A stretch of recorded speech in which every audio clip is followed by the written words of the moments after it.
ಇದಕ್ಕೆ ಬೇಳೆ, ಆಮೇಲೆ ಇದು ಬದನೆಕಾಯಿ, ಆಲೂಗಡ್ಡೆ ಎಲ್ಲ ಇದೆ.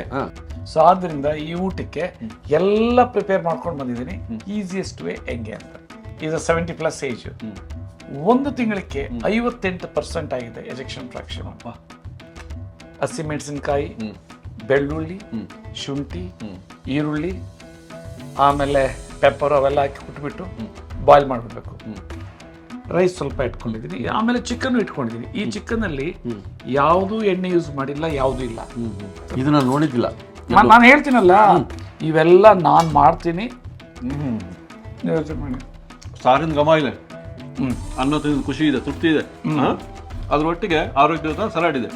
ಇವಾಗ ಹೆಂಗ ಅನಿಸುತ್ತೆ? ಈಗ ಚೆನ್ನಾಗಿದೆ ಸರ್, ಎಲ್ಲ ರೀತಿಯಲ್ಲಿ ಚೆನ್ನಾಗಿದೆ.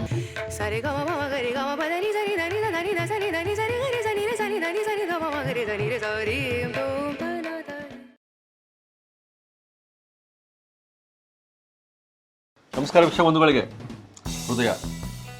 ಹೃದಯ ಭಾಗ ಅಂತೀವಲ್ಲ, ಬಹಳ ಇಂಪಾರ್ಟೆಂಟು ಸರ್. ಒಂದು ದೇಹದ ಪ್ರತಿಯೊಂದು ಪ್ರಕ್ರಿಯೆ ನಮಗೆ ಗೊತ್ತಿಲ್ಲದೇ ಕೆಲಸ ಮಾಡ್ತಿರೋ ಒಂದು ಅಂಗ ಅದು. ನಮ್ಗೆ ಗೊತ್ತೇ ಆಗೋದಿಲ್ಲ ಕೆಲಸ ಮಾಡ್ತಿದೆ ಅಂತ. ನೋಡಿ, ಈ ಲೈವ್ ಟೆಸ್ಟಿಮನಿ ಒಟ್ಟಿಗೆ ಸರ್ ನಮಸ್ಕಾರ. ನಮಸ್ಕಾರ. ನೀವೇ ಹೇಳಬೇಕು, ಇವತ್ತೊಂದು ಊಟ ಇಟ್ಕೊಂಡ್ಬಿಟ್ಟಿದ್ದೀವಿ. ಇದು ಹೃದಯ ಹಾರ್ಟ್ ಪ್ರಾಬ್ಲಮ್ ಇರೋರಿಗೆ. ಎಸ್, ಹಾರ್ಟ್ ಪ್ರಾಬ್ಲಮ್ ಇರೋರಿಗೆ ನಾನು ಏನು ಹೇಳ್ತೀನಿ ಅಂದರೆ, 25 ಪಾಲು ಮೇಲೆ ಅನ್ನ ಆಗಲಿ, ಮುದ್ದೆ ಆಗಲಿ, ರೊಟ್ಟಿ ಆಗಲಿ ತಿನ್ನಬಾರ್ದು ಅಂತ. ದೊಡ್ಡ ಕ್ವಶನ್ ನನಗೆ ಬಂದವರೆಲ್ಲ ಕ್ವಶನ್, 25 ಪಾಲು ಅಂದರೆ ಹೆಂಗೆ ಅಂತ. ಎಷ್ಟೋ ಸರಿ ಹೇಳ್ತೀನಿ ಹೆಣ್ಮಕ್ಳಿಗೆ, ನೀವು ಹೋಳಿಗೆ ಮಾಡಬೇಕಂದ್ರೆ ಬೆಲ್ಲ ಎಷ್ಟು % ಇರುತ್ತೆ, ಬೇಳೆ ಎಷ್ಟು % ಇರುತ್ತೆ, ನಕ್ಕೊಂಡು ಸರ್ ಅದೇ 50-50% ಇರುತ್ತೆ. ಅದೇ ರೀತಿನೇ ತಟ್ಟೆ ಬಂತು ಅಂದರೆ 25 ಪಾಲೇ ಇರಬೇಕು. ಯಾವ ರೀತಿ ಹೊಟ್ಟೆ ತುಂಬಿಸ್ಕೊಬಹುದು, ರುಚಿಕರವಾಗಿರ್ಬೇಕು ಯಾವ ರೀತಿ. ಸೊ ಆದ್ರಿಂದ ಈ ಊಟಕ್ಕೆ ಎಲ್ಲ ಪ್ರಿಪೇರ್ ಮಾಡ್ಕೊಂಡು ಬಂದಿದ್ದೀನಿ. ಈಸಿಯೆಸ್ಟ್ ವೇ ಹೆಂಗೆ ಅಂತ, ಲಿಟ್ಲಿ ಸ್ಪೀಕಿಂಗ್ ಎಲ್ಲ ರೋಗಗಳಿಗೂ ಎಂಪಸಿಸ್ ಇವತ್ತು ಹೃದಯದ ತೋರಿಸ್ತೀನಿ. ಯಾವ ರೀತಿ ಹೃದಯ ಎಜೆಕ್ಷನ್ ಫ್ರಾಕ್ಷನ್ 42% ಬಂತು ಒಬ್ಬರದು. ಬರೀ ಒಂದು ತಿಂಗಳಲ್ಲಿ ನಡೆಕಾಗ್ತಾ ಇರಲಿಲ್ಲ, ಡಿಸೇಬಲ್ಡ್, ಡಿಫ್ರೆಂಟ್ಲಿ ಏಬಲ್ಡ್ ಅಂತ ಅನ್ಬೋದು. ಅಂದ್ರೆ ಒಟ್ಟ ಬೆಡ್ ರಿಡ್ ಅಲ್ಲ, 42% ರಿಜೆಕ್ಷನ್ ಫ್ರಾಕ್ಷನ್ ಅಂದ್ರೆ ಬಹಳ ಇದು. ಕೆಲವ್ರಿಗೆ ಅಫ್ಕೋರ್ಸ್ ಸ್ವಲ್ಪ ನಡೀತಾ ಇರ್ತಾರೆ, ಇವ್ರದಂತೂ ಆ ಸ್ಥಿತಿ ಇತ್ತು. ಇದು 70+ ಏಜ್, ಒಂದು ತಿಂಗಳಿಗೆ 58% ಆಗಿದೆ ಎಜೆಕ್ಷನ್ ಫ್ರಾಕ್ಷನ್. ಆಮೇಲೆ ನನ್ನ ಹತ್ರ ಬಂದ್ರು, ಅವ್ರ ಮಗ ಕರ್ಕೊಂಡು ಬಂದ್ರು. ಈಸ್ ಐ ಥಿಂಕ್ ಬ್ಯಾಂಗ್ಳೂರ್ನಲ್ಲೇ IT-ನಲ್ಲೇ ಕೆಲಸ ಮಾಡ್ತಾ ಇದ್ದಾರೆ, ಅವರು ಇಂಜಿನಿಯರ್. ಸೊ ಅವರು ಚಿಕ್ಕಮಗಳೂರು ಕಡೆ ಹಳ್ಳಿಯಲ್ಲಿರೋದು. ಹೆಂಗಿದ್ರು ಅಂದರೆ ಅದು ಯು ಕಾಂಟ್ ಇಮ್ಯಾಜಿನ್. ಅದು ಒಂದೇ ಅಲ್ಲ, ಅದ್ರ ಜೊತೆಯಲ್ಲಿ ಕಿಡ್ನಿ ಪೇಷಂಟ್ಸ್ಗೆ, ಲಿವರ್ ಪೇಷಂಟ್ಸ್ಗೆ. ಸೊ ಅವ್ರಿಗೇನು ಸರ್ ಹೆಂಗೆ ಸಲಾಡ್ ಹೆಂಗೆ ತಿನ್ನೋಕ್ಕಾಗ್ತೈತೆ. ಈಗ ಸಲಾಡ್ನೂ ರುಚಿಯಾಗಿ ಅದೊಂಥರ ಎಂಜಾಯ್ ಮಾಡ್ಬೇಕಂದ್ರೆ ನಾನು ತೋರಿಸ್ಕೊಡ್ತೀನಿ ಈಗ. ಎಸ್, ಇಂಥದ್ದೇ ಬೇಕು ನಮಗೆ. ನಮ್ಮ ಊಟ ಹೆಂಗಿರ್ಬೇಕು, ಇಂಪಾರ್ಟೆಂಟ್ ಎಂಜಾಯ್. ನೋಡ್ರಿ, ಇದು ಇದಕ್ಕೆ ಬೇಳೆ ಸಾರು ಮಾಡೈತೆ, ಅದಲ್ಲ ಇದಕ್ಕೆ ಬೇಳೆ, ಆಮೇಲೆ ಇದು ಬದನೆಕಾಯಿ, ಆಲೂಗಡ್ಡೆ ಎಲ್ಲ ಇದೆ. ಈ ಕೆಲವರು ಕಿಡ್ನಿ ಪೇಷಂಟ್ಗೆ ಆಲೂಗಡ್ಡೆ ತಿನ್ಬೇಡ್ರಿ, ಇದು ತಿನ್ಬೇಡ್ರಿ, ಅದು ತಿನ್ಬೇಡ್ರಿ ಅಂತ ಹೇಳ್ತಾರೆ. ಅವೆಲ್ಲ ಸುಳ್ಳು. ಅದಾದ್ಮೇಲೆ ರೈಸ್ ಇದೆ. ಕೆಲವರು ರೈಸೇ ತಿನ್ಬೇಡ್ರಿ ಅಂತ ಹೇಳ್ತಾರೆ. Rice is very important. ರೈಸಲ್ಲಿ ಗಂಜಿ ತೆಗೆದಿದೆ. ಆಮೇಲೆ ಸಲಾಡ್ ಈಗ ಜಾಸ್ತಿ, ರೈಸ್ ಸ್ವಲ್ಪ ಇಟ್ಕೊಂಡಿದ್ದೀನಿ. ಆಮೇಲೆ ಚಿಕನ್ ಇಟ್ಕೊಂಡಿದ್ದೀನಿ. ಈ ಚಿಕನಲ್ಲಿ ಯಾವುದು ಎಣ್ಣೆ ಯೂಸ್ ಮಾಡಿಲ್ಲ, ಯಾವುದು ಇಲ್ಲ. ಮಸಾಲೆ ಯೂಸ್ ಮಾಡಿದ್ದೀನಿ. ಮಸಾಲೆನೋ ಗ್ರೀನ್ ಚಿಲ್ಲೀಸು, ಅಂದರೆ ಹಸಿಮೆಣಸಿನಕಾಯಿ, ಬೆಳ್ಳುಳ್ಳಿ, ಶುಂಠಿ, ಇದೆಲ್ಲ. ಈಗ ಅವ್ರು ಯಾವ ರೀತಿ ಹಾಕ್ಕೊಡ್ಬೇಕು ಅಂತ ತೋರಿಸ್ತೀನಿ. ಈಗ ಸಲಾಡ್ ಅಲ್ಲಿ ಕೊಬ್ಬರಿ ಇದೆ, ಕೊಬ್ಬರಿ, ಆಮೇಲೆ ಇದು ಬೀಟ್ರೂಟ್ ತುರಿ ಇದೆ, ಆಮೇಲೆ ಇದು ಸ್ವೀಟ್ ಪೊಟೆಟೊ ಅಂದ್ರೆ ಗೆಣಸಂದಿದೆ, ಕ್ಯಾರೆಟ್ ಇದೆ, ಮುಲ್ಲಂಗಿನೂ ಇದೆ. ಮುಲ್ಲಂಗಿ ಇದೆ.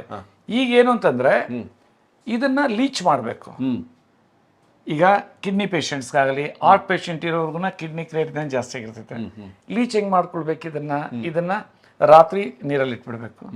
ಬೆಳಗ್ಗೆ ಅದಕ್ಕಿಂತ ಉಪ್ಪು ಹಾಕ್ಬಾರ್ದು. ಕೆಲವರೆಲ್ಲ ಯಾರೋ ಕನ್ಫ್ಯೂಷನ್ ಮಾಡಿದ್ರೆ ಉಪ್ಪು ಹಾಕ್ರಿ ಅಂತ. ನೆಕ್ಸ್ಟ್ ಡೇ ಮಾರ್ನಿಂಗ್ ಬಾಯ್ಲ್ಡ್ ವಾಟರ್ನಲ್ಲಿ ಇದನ್ನ ಒಳಗಡೆ ಇಡಬೇಕು. ಮತ್ತೆ 1 ಮಿನಿಟ್ 2 ಮಿನಿಟ್ ಎತ್ಬಿಟ್ಟು ಸ್ಕಿನ್ ಎಲ್ಲ ಇರ್ಬೇಕು. ಹಿಂಗೇನೆ ಸ್ಕಿನ್ ತೆಗಿಬಾರ್ದು. ತೆಗೆದುಬಿಟ್ಟು ಬಟ್ಟೆನ ಒರೆಸ್ಬಿಟ್ಟು ಫ್ರಿಜ್ಜಲ್ಲಿ ಇಟ್ಕೊಬೇಕು. ಬೇಕು ಅಂದಾಗ ಅದನ್ನ ಪೀಲ್ ಔಟ್ ಮಾಡಿ ಇದು ಔಟರ್ ಸ್ಕಿನ್ನ ಜ್ಯೂಸ್ಗಾದ್ರೂ ಯೂಸ್ ಮಾಡ್ಬೋದು, ಸಲಾಡ್ಗಾದ್ರೂ ಯೂಸ್ ಮಾಡ್ಬೋದು. ಸೂಪರ್. ಇದರಲ್ಲಿ ಬರೀ ನಮ್ಮ ಕಿಡ್ನಿ ಪೇಷಂಟ್ಸು ಇದೊಂದು ಕೊಬ್ಬರಿ ಹಾಕ್ಕೊಳ್ಬಾರ್ದು, ಬೇರೆಯವರೆಲ್ಲ ಹಾಕ್ಕೊಳ್ಬೋದು. ಸೊ ಇಷ್ಟು ನಮಗೆ ಊಟ ಇದ್ರೆ ಹಾ. ಸಫಿಷಿಯೆಂಟ್ ಆಗಿ ಎನರ್ಜಿ ಇರ್ತದೆ, ಎನರ್ಜಿ ಅಂತೂ ಇಂಪಾರ್ಟೆಂಟ್ ಏನು ಗೊತ್ತಾ? ಆರೋಗ್ಯನೂ ಕೆಡಲ್ಲ. ಕಡಿಮೆ ಅನ್ನ ತಿಂದರೆ ಹೊಟ್ಟೆ ಹಸಿವು ಅಂತ ಆಗ್ತದೆ. ಹೆಂಗೆ ತಿನ್ಬೇಕು ನಾವು ಜಾಸ್ತಿ, ಅದಕ್ಕೆ ಬೆಸ್ಟ್.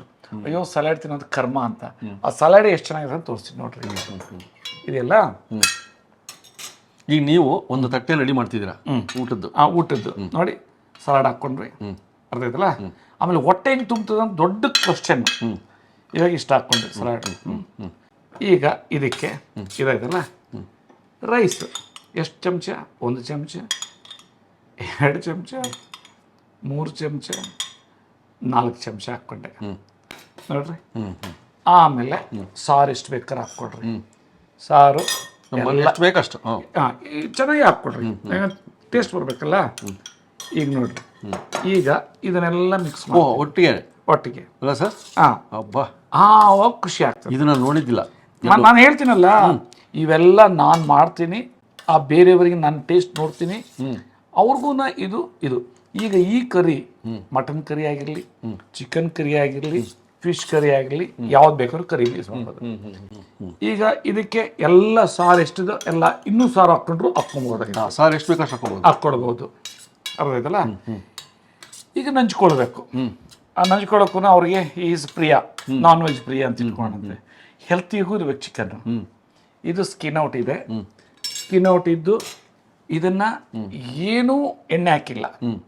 ಫಸ್ಟ್ ಇದರಲ್ಲಿ ಮಸಾಲೆ ಎಲ್ಲ ಹಾಕಿ, ಹಸಿಮೆಣಸಿನ್ಕಾಯಿ, ಬೆಳ್ಳುಳ್ಳಿ, ಶುಂಠಿ, ಈರುಳ್ಳಿ, ಆಮೇಲೆ ಪೆಪ್ಪರು ಅವೆಲ್ಲ ಹಾಕಿ ಕುಟ್ಬಿಟ್ಟು ಬಾಯ್ಲ್ ಮಾಡಿಬಿಡ್ಬೇಕು. ನೀರು ಹಾಕ್ಬಾರ್ದು, ಚಿಕನಲ್ಲೇ ನೀರಿರುತ್ತೆ, ಸ್ಕಿನ್ ಔಟ್ ಮಾಡಿರ್ಬೇಕು. ಅದೆಲ್ಲ ಬಾಯ್ಲ್ ಒಂದು 2 ವಿಷಲ್ ಹಾಕಿದ್ಮೇಲೆ ಬಾಣಲಿಗೆನಲ್ಲಿ ಸಿಮ್ಮಲ್ಲಿ ಇಟ್ಬಿಟ್ಟು ಡ್ರೈ ಮಾಡಿಬಿಡ್ಬೇಕು. ಡ್ರೈ ಮಾಡಿದಾಗ ಹಿಂಗಾಗಿದೆ. ಇದನ್ನ ಹಾರ್ಟ್ ಪೇಷಂಟ್ಸ್ ತಗೋಬೋದಾ? ನಾನು ಅದಕ್ಕೆ ನಾನು ಹೇಳಿದ್ದು ನೋಡ್ರಿ, ಇದಿದೆ ಒಂದೇ ಒಂದು ಪೀಸ್ ಅಲ್ಲ, ಎಷ್ಟು ಒಂದು 2-3 ಪೀಸ್ ತಗೊಂಡು ನಾನು ಸುಮ್ಮನೆ ಇದ್ದಿದ್ದು.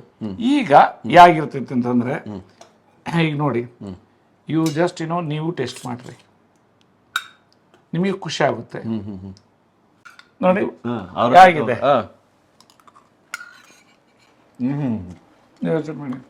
ಸಾರಿನ ಘಮ ಇದೆ, ಅನ್ನ ತಿಂದ ಖುಷಿ ಇದೆ, ತೃಪ್ತಿ ಇದೆ. ಅದ್ರ ಒಟ್ಟಿಗೆ ಆರೋಗ್ಯಯುತ ಸಲಾಡ್ ಇದೆ, ಅದು ಇಂಪಾರ್ಟೆಂಟ್. ನಾನ್ ವೆಜ್ ಪ್ರಿಯರು ನಾನ್ ವೆಜ್ ತಿನ್ಬೋದು, ವೆಜ್ ಪ್ರಿಯರು ವೆಜ್. ಸೊ ವೆಜಿಟೇರಿಯನ್ಸ್ಗೆ ನೀವು ಸೈಡ್ ವೆಜಿಟೇರಿಯನ್ ಮಾಡ್ಕೊಳ್ಳಿ, ನಾನ್ ವೆಜ್ಗೆ ನಾನ್ ವೆಜ್ ಮಾಡ್ಕೊಳ್ಳಿ, ಅದ್ಭುತವಾಗಿ ಟೇಸ್ಟ್ ಇದೆ. ಸೊ ಒಟ್ಟಿಗೆ ಸಲಾಡ್ ಇರೋದ್ರಿಂದ ಹಬ್ಬ.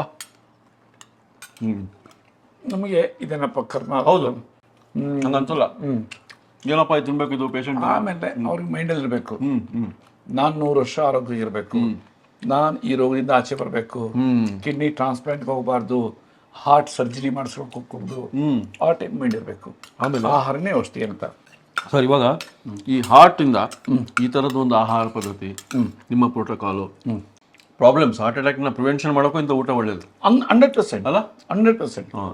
BMX ಎಲ್ಲ ಹೇಳ್ತಾ ಇರ್ತಾರೆ, ಅನಿಮಲ್ ಸ್ಕಿನ್ ಬರ್ತೈತೆ, ಎಲ್ಲ ಚೆನ್ನಾಗಿರ್ತವೆ ಅಂತ.